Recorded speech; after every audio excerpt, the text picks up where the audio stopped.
I'm not a YouTuber.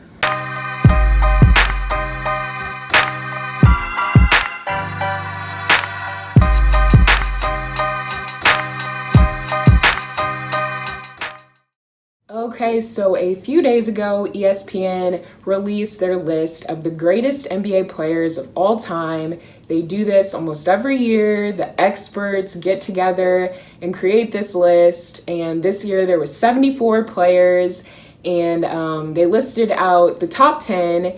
And I know the hottest debate is whether LeBron or MJ deserves number one. So I wanted to see what you guys thought. I made a poll on my Instagram and Twitter. 69% of you said MJ was the GOAT. 31% said LeBron. And then on Twitter, you guys also voted. 47% said MJ. 41% said LeBron. And I also made an other category, and 12% of you said other. For those of you who said other, please comment who you think is the GOAT, because I really want to know. But I decided to make my own top 10 list because the whole point of ESPN creating this list is to get people to talk about it, debate, and argue, is what it comes down to. So I created my list. So just a disclaimer before I share with you guys my list, and before people start coming at me, I think you really need to take into account the word greatest when you're looking at lists like this, because everybody defines great in a different way. Are you defining a player's greatness by the numbers, by their overall impact on the league, by their championship mindset or skill set? Like, how are you defining greatness? So when I look at greatness, I look at how a player transformed into the player they are today. So like what I mean by that is, what did they have to overcome and how did they perform in key moments, key crucial moments where they have to prove that they are the best player of all time. That's just a disclaimer, but still, come at me in the comments, come at me in my DMs, because I would love to debate with you, and that's why I chose a career in sports. Just don't come at me at my apartment, because I do not want to deal with that. LeBron James is the best overall basketball player in the history of the NBA, but he hasn't surpassed Michael Jordan and Kobe Bryant yet in his career. He hasn't done it. Kobe Bryant and Michael Jordan had the motto, win at all cost. If you've been watching the Last Dance documentary, you've heard Michael Jordan just preach that phrase. My mindset was win at all costs. LeBron James doesn't have that mindset. At least he hasn't proven it yet.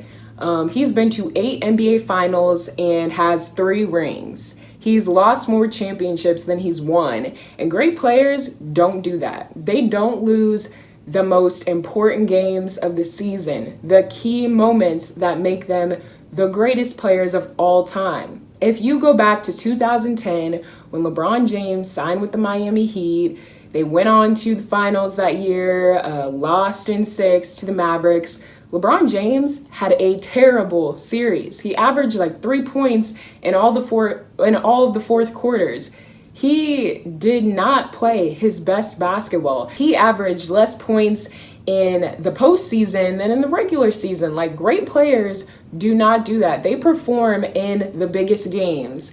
And people are going to argue, well, Kobe had Shaq in his prime. He got 3 rings. And Michael Jordan had Scottie Pippen and Dennis Rodman. Well, yes, but LeBron James didn't win his first title till he joined the Big Three in Miami with Dwayne Wade and Chris Bosh. And then he won his 3rd title with Kevin Love and Kyrie Irving. When was the moment that you knew LeBron James was the best player in NBA history, greatest player of all time over Kobe and MJ? When was that moment?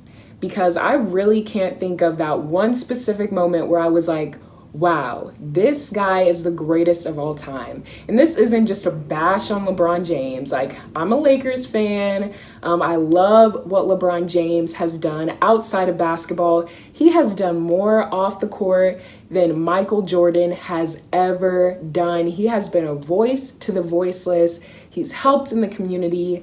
The man is the best overall player in basketball. But I just don't think that you can put him in front of Kobe and MJ. Those are my thoughts on this debate. I would love to hear your guys' thoughts and also, get some different perspectives. Make sure that you like this video, subscribe to my channel. I really appreciate you guys. And thank you so much for watching She Talks Sports.